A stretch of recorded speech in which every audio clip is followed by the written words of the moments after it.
اول سوچو کہ بسم اللہ الرحمن الرحیم زما سروائے بسم اللہ الرحمن الرحیم الحمد للہ رب العالمین والعاقبۃ للمتقین والصلاة والسلام علی خیر خلقہ محمد وآلہ اجمعین اما بعد بدان ارشدک اللہ تعالی کہ این مختصریست مضبوط در علم نحو کہ مبتدرہ بعد حفظ مفردات لغت و معرفت اشتقاق و ضبط مہمات تصریف بآسانی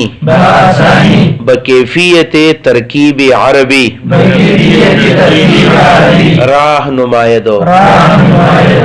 و بزودی در معرفت اعراب و بنا و سواد خواندن توانائی دہدو بتوفیق اللہ تعالی و عونہ دقت طریقہ دا چونکہ زمانگا آغاز سبق دے او نن ورسرا د مقدمه په تور باندې دا سبق دی د مقصود نه په شروع کولو باندې دا غي نمخ کې نو یو خو پرون مونږ یو د درې خبرې دا کړې وی چې بسم الله الرحمن الرحیم دې نه مونږ خپل کتاب شروع کو او خاص کر علامہ میر سید شریف صاحب کمال وکړو چې خپل کتاب د بسم الله الرحمن الرحیم نه شروع کو لکه تاسو خیال نن سبا خلک د دې خبرو بالکل خیال نه ساتي څوک د دې خبرو خیال نه ساتي کدا د انګلیش کتابونه دی او کدا د ساينس کتابونه دی او که څوک چاته خط لګي نو بسم الله الرحمن الرحیم په کې څوک نه لیکي تاسو به کوشش داسې کوئ چې موږ د خپل سلفو چې کوم کارونه دی هغه موږ را ژوندې کړو تاسو ګورئ کنه دا کوم حکومتي لیټر چیزي سرکولر ورته وي لیټر ورته وي وغیرہ نو باغې باندې تاریخ بالکل لازمي یو طرف ته تاریخ دی بل ته ریفرنس نمبر دی حواله کوم چې هغه ته خلک وي ډایری نمبر نو هغه ډایری نمبر چې ډیسپیچ ورته وي ډیسپیچ کول او ډایری نمبر خامخای اسوک نه پریږدي یعنی هغه خط قابل قبول نه چې باقي ډیسپیچ نمبر نه لګیدلی چېرې حواله نمبر یې څه دی تاسو دفترو کې ګورئ دا لګیدلی او دویم نمبر دا چې په دې لیفټ طرف باندې په ګس طرف باندې ورسره خامخا تاریخ لیکلی شوی په رایټ طرف باندې ورسره خامخا ډیسپیچ نمبر دی حواله نمبر دی او په آخر کې ساين او مهر دا درې بالکل فرض دی په خطونو کې خو بدقسمتۍ نه موږ مسلمانانو دا پریښي دي چېرې موږ خپل کار د بسم الله نه شروع کړو نو هغه بسم الله الرحمن الرحیم او بل ناشنا خبره دا ده چې کوم کار پیغمبر علیه صلات وسلام کړی دی نو هغه کار موږ ته ناجایز کاره کېږي چې تپوس کې بسم الله ولې لیکلی دا کاغذونه په دې ځمکه باندې بیا غورځېږي نو موږ ویل چېرې دا قبیل فرضو غورځېږي نو ګناه ده لکه چا درته ویل چې بسم الله په ځمکه وغورځېدل دا ګناه ده په دې بعضو خبرو ځان پوهوئ ښه ده نمیان مه جوړوئ دا امیان خلک چې دي کنه دا کله کله وړو کې خبره چې بڑا چړا کر پیش کی لکه که بسم الله په دې ځمکه وغورځي نو د غورځېږي کنه لکه موږ یې غورځو بالفرض بسم الله الرحمن الرحیم په کاغذ لیکلی شوی دی یا به طور مثال په یو کپړه لیکلی شوی دی یا چېرته په بل څه لیکلی شوی دی په ځمکه باندې پرېوتو نو دا په کوم کتاب کې راغلی دي چې دا غورځېدل ګناه ده دا په قرآن کې یو آیت دی چېرته دا په احادیثو کې یو حدیث دی یا دا په صرفو کې د چا یو قول دی چې بسم الله ځمکې ته وغورځېدله دا بیا ګناه لکه دا چا ویلی دي هو غورځول بې ګناهي قرآن ویلي فنبذوه وراء ظهورهم دی ګزار کړل شان اخوا نو که تی ګزار کې او په دې بونه چې تی بېعزتي کې نو بیا خو بسم الله ګزارل نه یو کاغذ هم په بېعزتي باندې ته ګزاري دا ګناه کې یو کاغذ دی او ته یو نالې ته ګزاري چېرې دا کاغذ دی زه بېعزتي کوم دا هم ګناه کې نو چې جایي کې بسم الله الرحمن الرحیم نو دا هسې بهانې دي خوی بد را بانه بسیار استو چا چې خوی وراني نو هغې دپاره ډېرې بانې هم بیایي نو دا به موږ کوشش وکړو چې موږ په ځان کې هغه عادات راولو هغه خوینه موږ پیدا کړو چې هغه خوینه د اسلاف دي هغه صحابه کرامو دي نبی رسول الله فرمایي كل امر ذي بال لم يبدا فيه بسم الله الرحمن الرحيم فهو ابتر وهو اقطع فهي كاليد الجزمه هر هغه کار چې دا عظیم کار دی ذیشان کار دی مرتبه والا کار دی په دې کې د بسم الله نه شروع نشي دا بلنډې بوچي دا به د برکت نه کټي په دې کې برکت بنئ نو موږ خپل کار د بسم الله نه شروع کو او الله دې موږ ته خیر او برکت پیدا کړي. الحمدلله رب العالمین. چونکه دا دوره ده نو په دې بنیاد باندې موږ د دې لفظ وضاحت نه کوو، کم چې تاسو بیا ان شاء الله کله به تاسو هدایت النحو وایو په کې ډېر تفصیل به ان شاء الله بیان شي. حمد ستو یو شکر ستو یو دا خبره د نغمیر متعلق زنه کوم ځکه تاسو باندې بیا سبق ګرانېږي نو صرف او صرف معنی به وکړو. الحمدلله ټول تعریفونه الله لردي رب العالمین رب د مخلوقات دی. دلته موږ معنا کو رب العالمین رب د مخلوقات. معلومیږي چې مخلوق یو نه دی بلکې مخلوقات ډیر دي. عالمون عالم یو نه دی بلکې عالمون ډیر دي. په دې ساينس په کتابونو کې موږ دا عالم نباتات دی او دا عالم حیوانات دی او دا عالم جمادات دی دا عالم ارضیات دی دا عالم سماوات دی دا وغیره وغیره عالمونه دا عالم د انس دی دا عالم د جن دی نو دا عالمونه دا مخلوقات ډیر زیات دي. نو رب العالمین رب د مخلوقات دی د ټول مخلوقات رب چاته ویل کیږي رب هغه چاته چې هغه تربیت کوي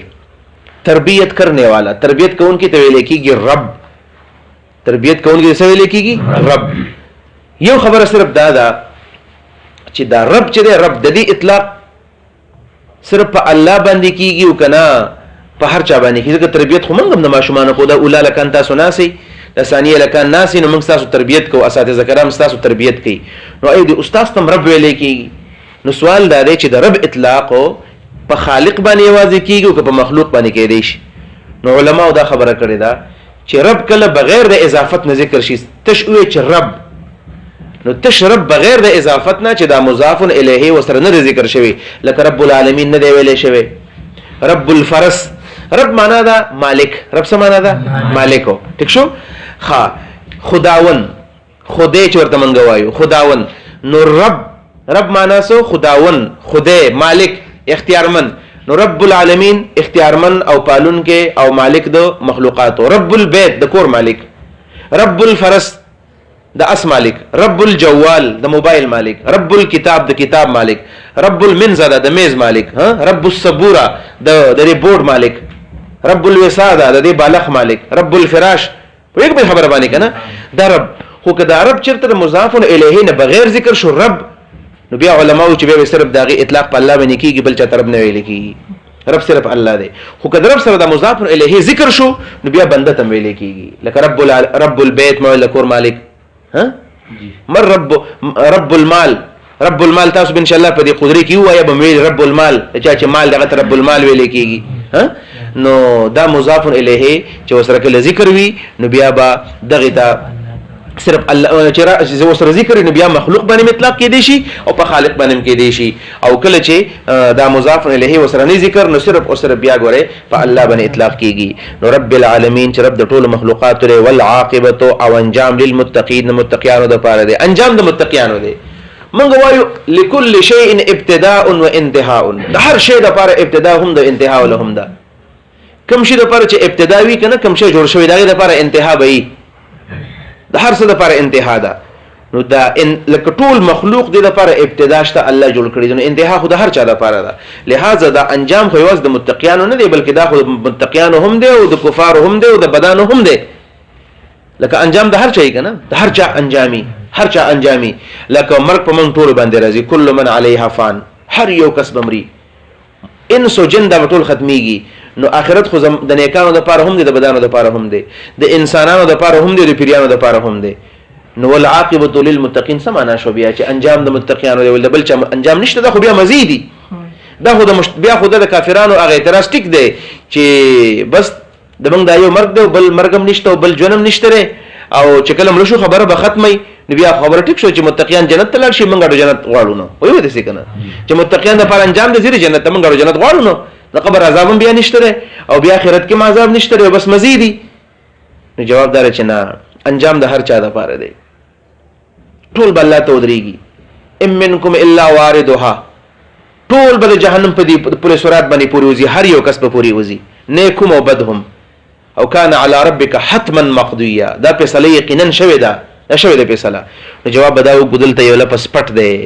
مضاف په دې ځکه پټ دی او په عربی کلام کې دا مضاف ډیر پټیږي. عربی جبه کې مضاف اکثر پټیږي. مونږ وایو حسن العاقبت دا عاقبت څه معنی مونږ کو حسن العاقبت خ انجام حسن العاقبت او یا لفظ دے خیر العاقبت یا دے منافع العاقبت. دا استاس پر حاشو کې د الفاظ ته یا لفظ د حسن پټ دی یا لفظ د خیر پټ دی یا لفظ د منافع پټ دی. نو سمانا بشي والعاقبت او خ انجام یا والعاقبت او پیدې د انجام او والعاقبت او خیر د انجام للمتقین د متقیانو د پاره دی. نو خ انجام د متقیانو دی ولی متقیان به د الله رب العالمین سره نږدې وي. زبا چونکې دا د کتاب آغاز د نزب تاسو مخ کې تاسو د ترغیب د پاره یو حدیث پدې کې مغدا دی. په طبرانی شریف کې یو حدیث ته چې نبی صلی الله علیه وسلم فرمایي کله چې د قیامت ورشي الله به اولین او اخرین راجمع کوي او د خپل بندګانو د فیصله د پاره به الله په خپل کرسی باندې کینی کما یلیق بشانه څنګه چې الله په کرسی باندې کینی لقضاء عباده. نو اصحاب الیمین اصحاب الشمال با په دغه وخت کې وی په دې کې به الله رب العالمین کم چې علما دي د قران او د سنت ماهرین دي نو غیب لګزان لکې د نور خلقونه دا علما بزان لکې او چې کله ځان لکې نو بیا به د دوی سره خصوصي خبرې اترې وکړي نور خلق به سره دا خبرې نه کوي صرف الله به د علما سره دا خبرې کوي. نو د علما سره چې دا خبرې کوي نو الله تعالی به د علما ته چې ای زما د دین او ای زما د قران او د حدیث ماهرین او علما ما تاسو له علم د دې لپاره نه درکو چې او حکمت چې د قیامت پر ورځ به تاسو د شرموم او جهنم ته ما اچوما که تاسو ما جهنم ته اچول به علم ولې درکو چې جهنم ته می اچول علم ولې درکو او چې جهنم ته می اچول شرمولې نو بیا می دا حکمت ولې درکو. نو انی لم ازا علمی و حکمتی فیکم الا وانا اريد ان اغفر لكم ولا ابالي. ورته وی چې ما علم او حکمت پتا سو کې پدی بنیاد نه دی خودلې چې زه تاسو له سزا درکوم بلکې زما اراده وا چې زه تاسو معاف کوم. ورته وی چې اذهبوا قد غفرت لكم زي تاسو ما ټول معاف کړی تاسو ما ټول معاف کړی. الله دې موږ پدی کې راولي او خدای د پاره غوړې د پرهیز ضرورت دی چې موږ دې حد درجه پرهیز وکړو حد درجه موږ ځان کې تقوا پیدا وکړو او د لا یبالی فن د ځان نو باسو لا یبالی فن چې مړ چلیږي خیر دی. د طالبان مالیبان ورزو اکثر د نصیحت کوم طالبان مالیبان دسی بس کله چې بازار کې رواني بسرو ټوپې راوالي جیب کې داسې کی دیو ها سندو کې د سلاس وਹੀ دا خو مکوي ټیک ده کنه بس ټوپې دې پسر کړل هر ټوپې دې پسر دو کده جال لو کده برو د پټکې دې چې پسرې پدې باندې ځانته بد مګوري. کله چې دې اقدارو دا لومبه ورځ ځکه دا خبرې کوم دې اقدارو چې کله من خیال نه ساتلې کنه دې اقدارو نو ګوره الله علم نور کوي. زه لکه بصیرتن دا خبرې کوم بصیرتن کنه زما ډېر کم عمر دی لکه دومره ډېر عمر مې نم دی چې لکه زم ډېر تجربه مې دا خو 2007 نه تر 2018 پورې تقریبا 9 سال تدریس مې وشو او هغه مولانا شانور شاه کشمیری رحمت الله علیه وی پیر شاګردانو ته ویل چې کبرنی موت الکبرى کبرنی موت الکبرى کبرا ملشول غټ علماء ملشل خلکو پکې من مليان کړو کبرنی زمانه دا غټ چا جوړ کو د غټ علماء مرګ نه غټ سړی جوړ کو ځکه غټ مليان نشته جو خلک په من پسې راځي من ته خلک مولي سي وي خو نور موږ ته خدان معلوم دی کنه من انم کې من دانه موږ ته څه معلوم دی خدا وجه د چې علم کم شو علم کچ شو چې کچ شو نو معمولی ونه کړي چې आवाज خستري پلانر غټ عالم دی که څوک خپل تقریر کوي ګورو دا سملوي عالم دی که چا په نهمیر کې یو ټکی زده کوی ډېر جوړ عالم دی نور علم چا سره نشته دا ولې ځکه دا موږ د علم بے قدری وکړو. زما استاد دی او صاحب فراش ته الله یې دغه په عمر کې خیر او برکت واچي ژوند دی ابو یو نصیحت موږ ته کول مزدار دی هر یو کتاب کې دا نصیحت کوم په ابتدا کې ابو چې ګوره د طالب العلم د درې سوزونو سواسه ترازی څو سوزونو سره یو د کتاب یو د استاد یو د جمعات لکه طالب څه ته وي مولا کې دول مسجد تک طالب هغه ته و چې دا مولا او جمعات کې ناسي زمون تکرار زمون غمون زمون تهجد زمون ذکر دا ټول په جمعات کې دا ټول حلقات په جمعات کې دویم زمون کار سي جمعات کې هم کتاب کولاو کړي دریم نمبر دی استاد مخته خو د کتاب به وایو مولانا سلیم سے ابو ویل چې ګوره کله دا طالب علم مدرسې ته راشي او د جمعات قدر وکي د کتاب قدر وکي او د دې استاد قدر وکي احترام وکي دنه به الله عالم جوړي کدا کمزور هم دی په سبق نم پويږي خو چې کله دا فارغ شي د په علم کې به خیر او برکت دنه به خلکو ته خیر خوريږي دنه به خلکو ته خیر خامخه خوريږي او دا لازم نه دي چې هر یو سړی د مدرس شي ګوره په دې ځان پوهیږي ښا چې هر یو سړی د مدرس یو سړی مدرس شي یو سړی به قاضي جوړ شي یو سړی به خطیب جوړ شي یو سړی به مدرسه جوړ کی یو سړی به د خیر او د ښېګړې کار شروع کړي، یو سړی به بل اداره جوړه کړي او د یتیمانو پالنه به کوي. خو دا عالم چې دی که نه یا به یو کامیاب بزنسمین یو حلال روزګار به کوي، خو د دې عالم د لاس نه به خلکو ته خیر خورېږي او د ده په وجه باندې به خلک راځي دین ته به رانیزي کړي. چېرې پلانی سړی دی او ګوره هغه داسې کار وکړو نو ستا نه به متاثر شي. بله ورځ موږ یو ځای کې ناستو، روټۍ م خوړله، نو زما خواته داسې په دې ملاله کې مدینه هوټل کې ناستو، ملګري ویل روټۍ خورو، نو داسې کېناستو، ما چې ډډول لاس مې صاف کړو، لاس مې په موبایل باندې ولګېدو. ګوته موبایل پروت موبایل پروت نو عام طور باندې موبایل د غلا څومره مشهوره ده که نه، خلک د خلکو نه موبایل پټوي. نو چې موبایل بس په جیب کې مې ښودی خبره به ختمه وي. موږ د الله نه چېرته تېرېږو، خو هسې هم په هغه وخت کې د الله یې راسره وه. نو هغه موبایل مې راواغېستو، ما ویل که دا موبایل چا نه پاتې شوي څومره به خفئ. نو هغه ملګري ته مې چې دا موبایل به چاله څنګه ورکړو، موږ ته څه پته لګي، ویل دا ډایل نمبر وګوره، چا څه به نږدې خبرې کړي نو هغه ته به ټلیفون وکړو. چې ډایل نمبر مو وکړو تو کمالو که کامل نومې هلک پکې راغی، موږ ورته ټلیفون وکړو. چې موږ وکړو نو مخامخ هم روټۍ ته ناستو نږدې، ځکه چې خبرې حل ووایو نو اواز ما واورېدو. چې وامې اورېدو نو ویل ولې چې موبایل دا موبایل ته پروت نو دا که ستاسو ویل دا زما د ترور زوی کړی ما د زوی موبایل مې د ډېر زیات خوشحاله شو، ډېر زیات خوشحاله شو. نو زه وایم داسې نه چې مطلب پرې که زما څه خیر خو د دې سړي به دا خیال لږ شر که دا مولیان ډېر ښه خلک دی، ګوره که دا موبایل بل چا اخیستی وی نو دا یې مانه نه راکولی. نو کیدای شي زما په دې یو عمل په وجه باندې په هغه کې څه انقلاب راغلی، کیدای شي هغه مولیانو باندې ښه ګمان کوي، د اوس خبره به بد ګمان اوس به ښه ګماني. ټیک ده که نه؟ یا زه به ورته وایم په لارې به طور مثال طالب العلم یو په احیا علوم کې سبق ویو، په لاره باندې زه یو موټرسایکل له سره دی، یو کمزوری سړی دی، بوډا سړی دی، څوک به موټرسایکل باندې وړلي نو او ته ورته ودرېږې چې راځه تا به ځان سره ویسمه، او چې کله کوزېږي به چاته څوک یې یاره جي زه په دې مدرسه کې طالب یم. کیدای شي ده په جومات کې بېګا طالبان د خپل جومات نه ایستلي چې طالبان مې نه خوښېږي، زه یې د دغه زامنو، خو چې تا وینې لکه دا خو ما ډېر غلط کار کوي، دومره ښه خلک دی طالبانو، زه خپل بچي هم نه راوړم نو بیا په دې خپل کار باندې به خفئ. د دې وجه نه زما مقصد دا دی چې موږ د ځان نه په هر وخت کې داعیان د دین جوړ کړو، چې موږ هر وخت کې داعي یو. نو زما خبره تمهید مې ښودو دې ته چې زموږ بعضې طالبان چې هغوی داسې کار وکړي چې د بدقسمتۍ نه داسې کارونو کې اخته چې هغه د خلکو د نفرت سبب جوړېږي، لکه نسوار به کوي. که تاسو کې څوک کوي نسوار مه کوئ، پرېږدوئ نسوار کول. که نه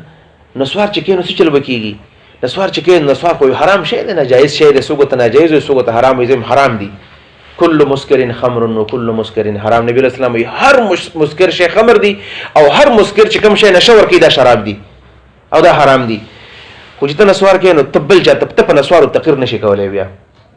ته بل چاته نشي ویلی چې نسوار ته مه کوه. ولې؟ ځکه چې مولي صاحب ته چې کوې. زموږ یو ملګری د نوم یې نالم، تاسو به شاید پېژنئ، هغه نسوار چې کوي نو هغه د خلکو مخکې کوي. طالبان ناست دي شاګردانه چې کش کش کش هلکه مولي صاحب نسوار نه کوي. نو چې په تا باندې خپل شاګرد پوه شو، په تا باندې خپل شاګرد پوه شو، نو ته به شاګرد له څه سبق ورکړې؟ لکه دې شاګرد ته څه شی ښیې بیا چې استاد په خپله نسوار کوي نو شاګرد ته به څه ښیي؟ او بعضې خلک ساعت داسې مې لیدلي دي، داسې خلکو چې هغه دا وایي چې زه تراویح هله کوم چې نسوار کېدم، زه هله تراویح کولی شم خلک ولې چې نسوار مې ښودي. داسې خلک ما لیدلي دي او د هغوی سره ما تعلق الحمدلله پرېښی دی چې یو پیرې دا خبره من په کمره کې ډسکس کړله چې یاره زه کله لمونځ ته مخکې ښه تلاوت کولی شم نسوار مې ښودي. مې رښتیا خبره کوې لا مې ګپ نه دی کویل نه. نو بل ورځ باندې چې راووتو جومات ته نو پچلو کو شی ګزار کو لکه زما مخکې مونږ پسې مونځ وکړو، ما ورته د نانې مونځ به زه راوګرځم ځکه ما ته یقین حاصل شو چې به تا پسې مونځ نه کېږي، خو آینده لپاره به تا پسې مونځ نه کوم. په سبا باندې مازه ته مخکې شو، ما اقامت کړو راشاته شوم، دی اقامت ما وکړو بېرته راشاته شوم، ویل تا پسې مونځ نه کوم. ویل تا زما سره داسې وکړل او زه دې بېعزته کړم. ویل تا زموږ مونځونه خراب کړل نو که ما بېعزته کسې چل به وشي. نو خبرې مقصد مې دا و چې بعضې داسې قسمه کارونه چې د هغې په وجه باندې هر څه بدنامېږي. نو دا کارونه کول یا په دې دوران طالب علمۍ کې د طالبۍ په زمانه کې په موبایل کې ګندګیانې ساتل، کوشش دا کوئ چې موبایل کې ګندګیانې مه ساتئ. ګندګیانې په دې د طالبۍ په زمانه کې او د علم په دوران کې چې کله د علم قدر څوک ونه کړي، د علم قدر الله ته عالم نه جوړوي. قابلان خلک به تاسو ته زه وښیم، داسې قابلان خلک درته ښودی شم که نه، داسې قابلان خلک چې زمونږ سره په کلاس کې و موږ به ته پسخېدو چې ارمان داسې قابل زه وی، داسې قابل زه وی. داسې کسان ما ته معلوم دي په خپل ملګرو کې چې د هغوی قابلیت ته به زه پسخېدم چې داسې ما دا عبارت ویلی شوی، داسې دا ذهن زما وی. نن هغوی په هغه ځګونو کې ناست دي چې یو طرف ته هلکان ناست دي، بل طرف ته جنکۍ ناست دي، د هغوی په منځ کې ناست دي او خاندي، خوشحالېږي او پینټ کوټ یې اغوستی دی او ما بخاري مسلم ترمذي ویلي دي او واپس بېرته هغه مدرسو پسې دغه مولیانو پسې خبرې کوي. دا ولې؟ ځکه د خاتمه صحیح نه شوه، د علم به قدر کړو علم داسې به قدر کو داسې او کله چې علم به قدر کړی کنه ګوره بیا د قدر څخه نشي درکولای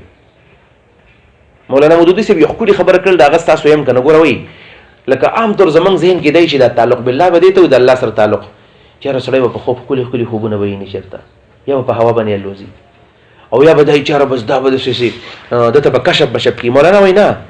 و تعلق بالله دی ته چې استاد الله سره کم کار کی که استاد الله سره کار کیدو چې الله به خوشاله دو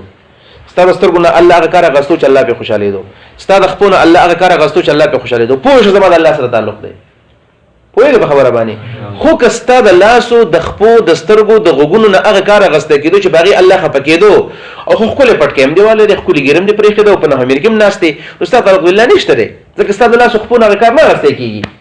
نو د خپل لاس په د ټول چې موږ علم کوو نو چې موږ په دې کې ولګو او موږ د علم قدر وکړو او کله چې د علم به قدرې سړی وکي نو ګورې هغه الله بیا هلاکي الله دې موږ د علم د زوال نه وساتي او لوګ علم به تاسو وکي خو چې کله تاسو د علم قدر وکړو کنه تاسو ورس دغه برکات ویني ډېر غټ برکات وي کمزوري خلک ملي دي په علم کې په طالبای کې خو کله چې ابو د علم قدر کړی دی د ابو الله صلی الله علیه وسلم لوی کار اخلي داسې لوی کار دی اخلي نو الله دې موږ دې خبرې توفیق راکړي چې موږ د علم قدر وکړو علم بیا زمون قدر به وکړي ها نو والعاقبۃ للمتقین خنجم د متقینانو دی نو انجام خدا هغه طالب هم دی چې نسوار مسوار کوي دور حدیث وکړي او بازار کې ګرځي په یو خزو ته ګوري جنکو ته ګوري د سکول خواته ولاړ د کالج خواته ولاړ دغه منجام د دور حدیث به وکړي ټیک دا موبایل کې ګندګیانې ساتي ټول شپه فیسبوک ته ناشته دغه منجام د دور حدیث به وکړي کلمتان به وي او بل یو نیک د خ طالب د شپه ورځ هغه په سبق دا به دور حدیث وکړي او چې کله دور حدیث وکړي نو په دې باندې مشکل اکم چې بدبخت والله په مشکلات راولي ولي پلار ول وادو کې لکه پیسې نه غټي د بخه قابلی غوسه ولور شي زم سعودي عرب ته د پلار ته وخم چې د پیسې غټلې شم سعودي ته بلال شي ریال نه وګټي او بغټي نو په اخر کې به علم پاتې شي ټیک ده کنه او دا کوم دا بیکار طالب چې اړو چا پس کې حسابونه خو سبق وایو دا چې څنګه پارخ شي خلک بوچله کې خمولا دي زما مدرسې ته بوزا مدرسه کې ولې علم نه ور کوم دا به پڑھاوي یو کال به نه پڑھاو کې نو خبي پڑھاو کې طالبان به خو شي کال به هدایت نه ور کې پنځه کال بعد بکلک مشکات تناسو هدایت به پڑھاوي او بل په سعودي عرب کې پیسې ګټي ګری به مخرولي او صحابه ګرځي او حرامو کې بخته او شرابونه بسکی او زناګانې وکي دا ولي انجام خردوانو دی خو دی خان جام د بل بد انجام دا د تقوا مطلب دی ښا تقوا ګره دا پیدا تقوا نبی له سلام فرمای د تقوادار مثال له کطائر الحذر هغه مرغی چې هغه یریږي دا بعضی مرغی کنه چې هغه خلک وي د کارغانو خپل پلار وصیت کړو چې وس ودی چې موږ ته بس پته لګی چې لکه موږ د انسان موږ وجني وی چې کله انسان خطا کېدو بس الوزا تاسو کارغه چې ناسي کته په سکانه رالم دا به تختی او کته اسه د خپل پنسر سره برکه کنه به دا تختی دا ولی دا ورته وی د پلار نصیحت کړو دغه شان طائر الحذر هغه مرغی چې د هر چا نه ریږي موږ به هر وخت د ګنا نه ریږو نو العاقبۃ للمتقین خنجام د متقینانو دی والصلاه په دې صلات له بس تاسو لک پوهه کوم نن خیر د کلاس غټ شي صلات خو موږ مستوایو صلات څه ویل کی مستویل کیږي تاسو به مرقات ویلې کنه لکانو منقول شرعي به ویلې منقول ستوي منقول عرفي منقول اصطلاحي او منقول شرعي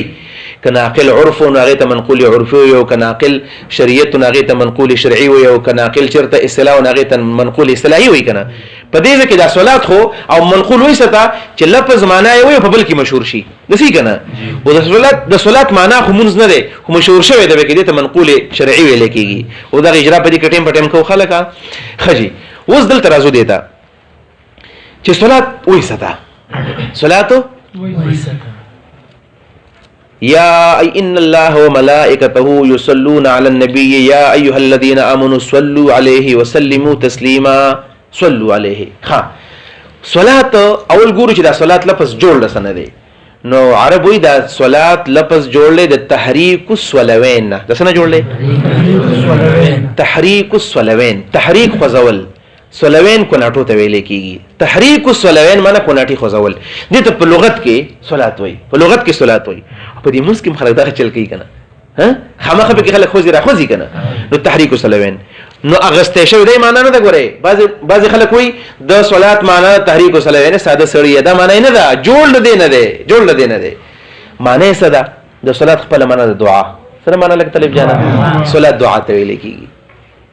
اوس که زمونږ څوک تپوس وکړي دا په کوم ځای کې راغلي دي چې صلات دعا ته ویل کېږي مونږ خو چې مونځ ته وایي نو جواب دا دی چې نبي علیه السلام فرمایي چې اذا دعي احدکم الى طعام فليجب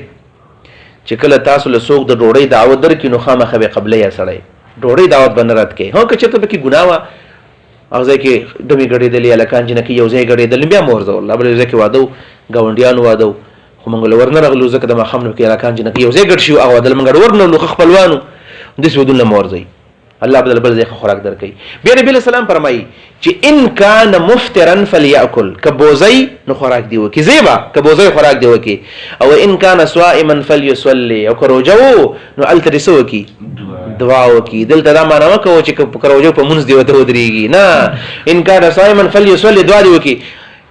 لاس به اوچت کړي چې الله دې دا خادي بختوره کړه او الله دې ستا قدر وکړي زه دې راوختم خو زه روژه یم خفه نه شې زه به لاړ شم درنه بس ټیک شو خو راځي به هغه زه ته خامخا ځکه خلک و چې ولې رانغی د دقه حدیث نه معلومه شوله چې صلات دعا ته ویلې کېږي صلات څه ته ویلې کېږي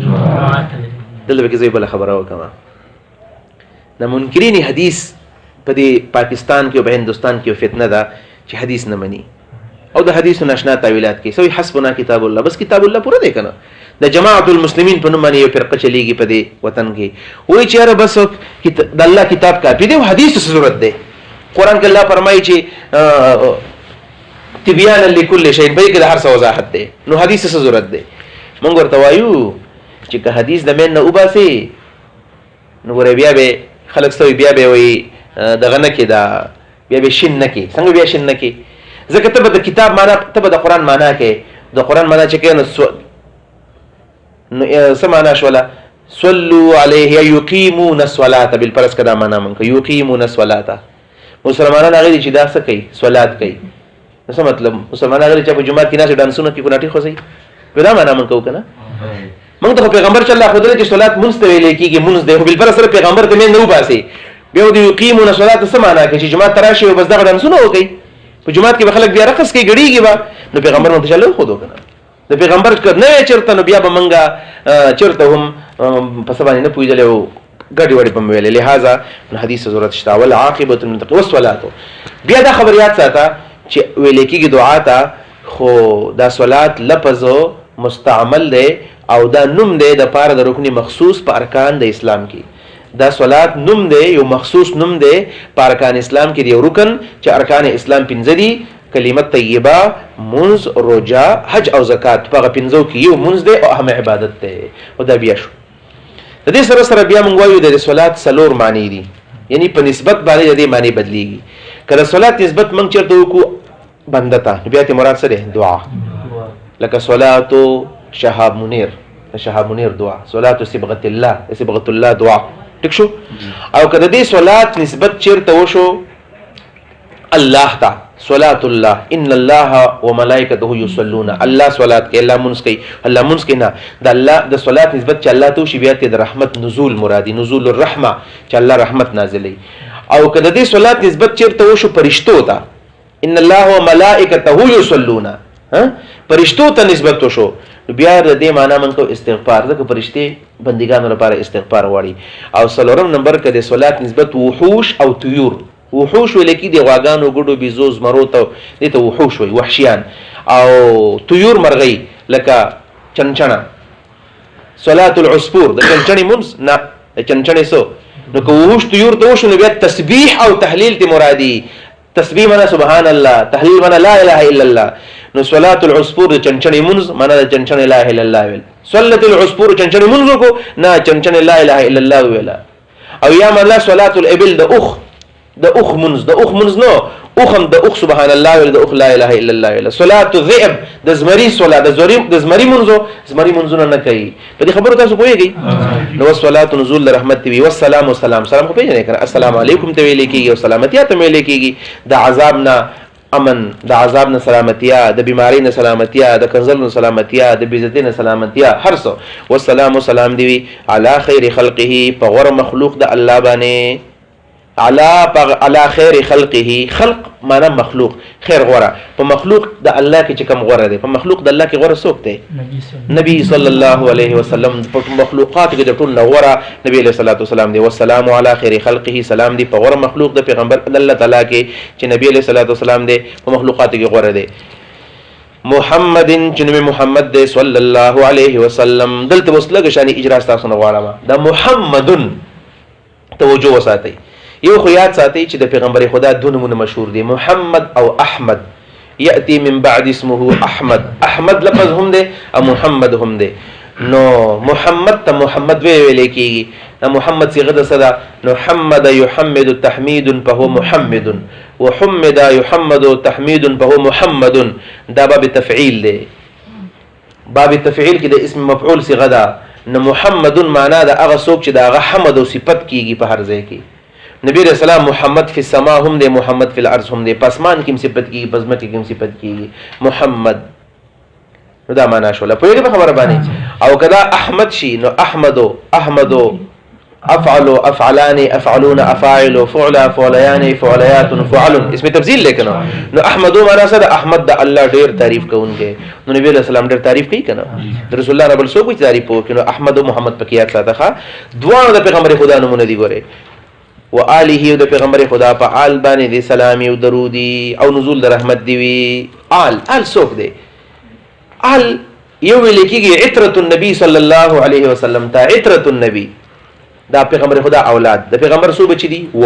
سلور لوریانی او درې فرمته ویلو کنه،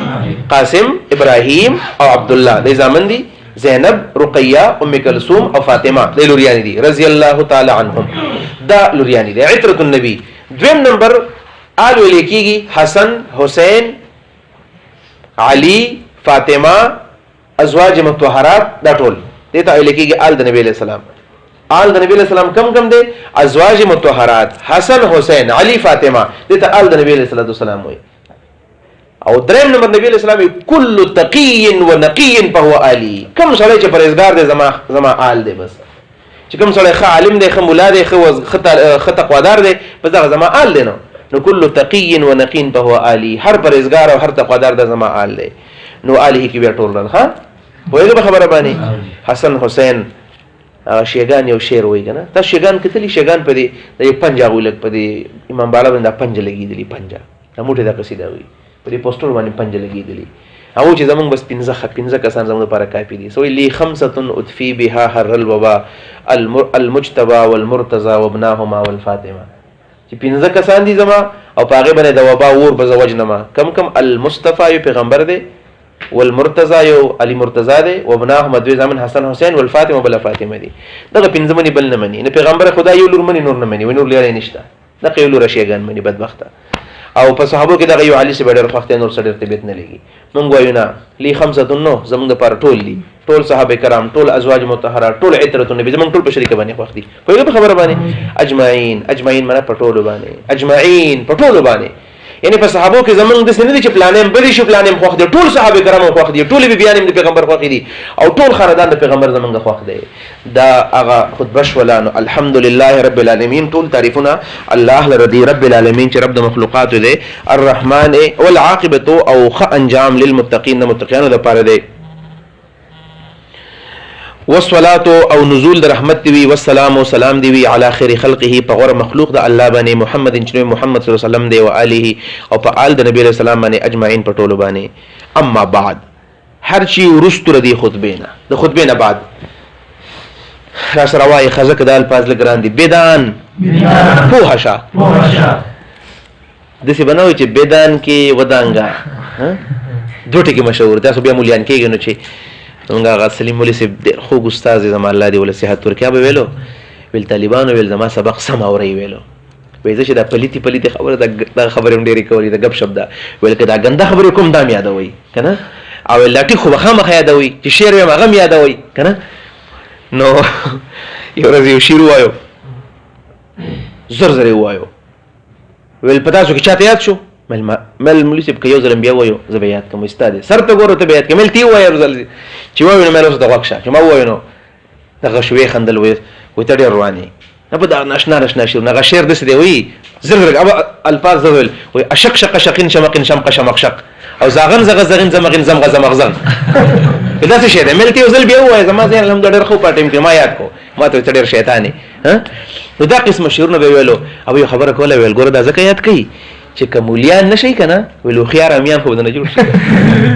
ویل جنکو سبم په تفهیم کې کلاسونه غستل ویل جنکو ته ما چې زما سبق په شوق باندې اوري او ورې کومولیان نشي نو دغه بشي دا او خيار امیان وی بالغ تم ډډه والی او ناوی به یو خلک برازي چې خولي قصې وته یاد دي زما د قصې یادوي پوه شوي کنه نو دا یادوي نو په خو یو زبر قصې وکم نو یو زما وشان نه قابل مولا او چې ته ټکی راغلی ستې معنی رشيون البدن کې بدن کې ودانګا نو طالب یې بس لګیا دی بدن کې ودانګا دا وسوي یو دا دینه بردا د لپاره د فارسی د ذکر ته مخه پدې کې د پښتو معنا نشته بل دا چې مولوی صاحب خیال دا شي دا بدن خو امر دی کنه بدن پوش امر دی وکړي دې دا او امر خو د فعل مضارع جوړي نو طالبان ته و چې دا بدن امر دی او دا د بدونا یبدونو نه جوړل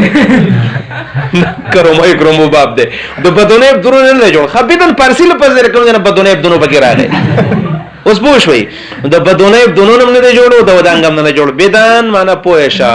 بدن پوهشا پرځخاني پوهشا بدن ټیک شو لکانو ارشدک الله تعالی الله دې تا پوي کی طالبان خو نه محتمم پوي ولې شي نه ناظم پوي ولې شي نه استاد پوي ولې شي نو دا مولوی صاحب سید شریف خورلو خيار سره میر سید شریف ته پته وا چې دا طالبان خو ډیر شیطانان دي د اول نو ته دعا وکړه کار رانیږي الله دې پوي کې طالب جان مال خو چل ناراضي نو ارشدک الله تعالی الله دې تا پوي کی ارشدک الله تعالی الله دې تا پوي کی اصل تاسو ګورئ زه په دې ګوره زه کوشش کوم تاسو مل نقطې به یادوي کنه دا ارشد معنا موږ څه وکړه نه مکمل نه څه وکړه دا دې پوي کی دا معنا د ماضي وشو لکه د مستقبل وشو او دا ارشد ماضي د مستقبل لې ماضي دی نه اوس په کې دلته خبر را لاله دا خبر یاد کړئ ارشد فعل ماضي دا ارشد يرشد ارشاد دا ګوره دا چې کله دا ستر په صغیر کوم یادوي دا بسنت پوس کوم ارشد يرشد ارشاد ما بفعل لیکنه لکه اکرم یکرم اکرام نو ارشد کله معنا دا الله ته پوي کړی چې تاسو پوي نه ماته ول بیا ناسي پوه شوي کنه او د ارشد دلته د يرشد په معنا باندې دی ان شاء الله په ارشاد سره کې به دا ځای بیا وایو چې ماضی د مضارع په ځای ماضی د مضارع په معنا باندې په اتو زګونو کې راځي اته د څه زګونه دي چې ماضی د مضارع په معنا باندې راځي او په کې مقام د دعا دی یو په کې مقام د څه دی د دعا دی یعنی کوم ځای کې چې څوک دعا کوي کنه نو په دعا کې د مضارع په ځای باندې ماضی استعماليږي دا ولي اوس دا څوک ته پوښتنه کوي چې په دعا کې د مضارع په ځای باندې ماضی ول استعماليږي وای دا ځکه د لفظ یادوي وای دا ماضی چې دا کنه دا متحقق الوقوع ده سمي ویلو د الفاظ یادو متحقق الوقوع څه ته ویل کېږي یقیني واقع ده لکه سار شوه ده روان ده شوه ده دې ته ویل کېږي متحقق الوقوع ده دی وقوع یقیني شوه ده په دې کې شک نشته په ماضی کې شک نه په ماضی کې شک نه لکه موږ وایو چې پتیر پرون د سېنات الیکشن نو زمونږ د جماعت اسلامي کې مشتاق صاحب سېنیټر شوی دی نو دینه څوک انکار نشي کولای شوی دی نو خو سبا څه کیږي دا پته موږ ته نشته دا موږ ته پته شته نشته روز ګوره دا خبره ده چې ماضی متحقق الوقوع اوس یو خبره یاد کا په دعا کې یقین پکاري په دعا کې څه پکاري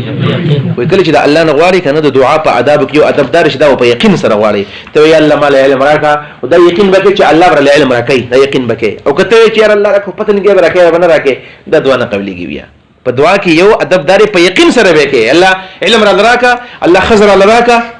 الله بچی را راکا الله مال را راکا الله دولت را راکا نو یقین وکړي چې الله ور راکړي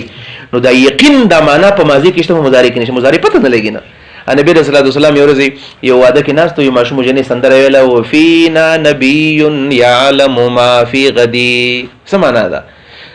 فینا نبی یعلم ما فی غدی زمن پمن پمېس کې پیغمبر دی چې پدیم پویږي سبب سکیږي ها پمن کې پیغمبر دی پدیم پویږي سبب سکیږي نبی رسول الله صلی الله علیه وسلم ته خاص ودا څه ګډوډي وي پیغمبر په سبب پویږي د سمو آیا امخ کې جنس ویل هغه وای خدا مو آیا مطلب زه په سبب پویږم نبی رسول الله ته پته نشته ګوره دا خبره هغه رد کړله نو ځکه چې د مستقبل پته نه لګي ماضی متحقق الوقوع ده نو الله دې وي تاسو خيار کی الله دې پوهه کا او چون کې دې په یقین سره کړی دا دوا نو تعبیر دې په ماضی سره کړی دی اوس پوه شئ ارشدک الله تعالی الله ته پوهه کی ان مختصر استو دا ان چې دې کنه ان نو دا ان نن لیکل کېږي خلک نوې نه ای مختصر استو دې ته نون غن ویل کېږي که ای مختصر استو چې دا یو مختصر رساله ده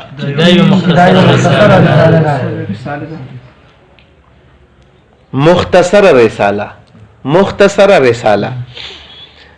دیس پوری بس کو د به تکرار وکي ورست راشي بیا تر کتاب بیا یم مزید ورستو صحیح ده کنه او په سر په میاله ګول غواړي خیر دې لومبه ورځ د موږ لګو او بیا به موږ پاڼه وایو خو دې ځکه لګي خبره ته کوم دیس پوری یاد شي دا د ماضی دا نقطه په کې یاد کړئ د صلات د معنی په کې یاد کړئ او تکرار وکي ٹھیک شو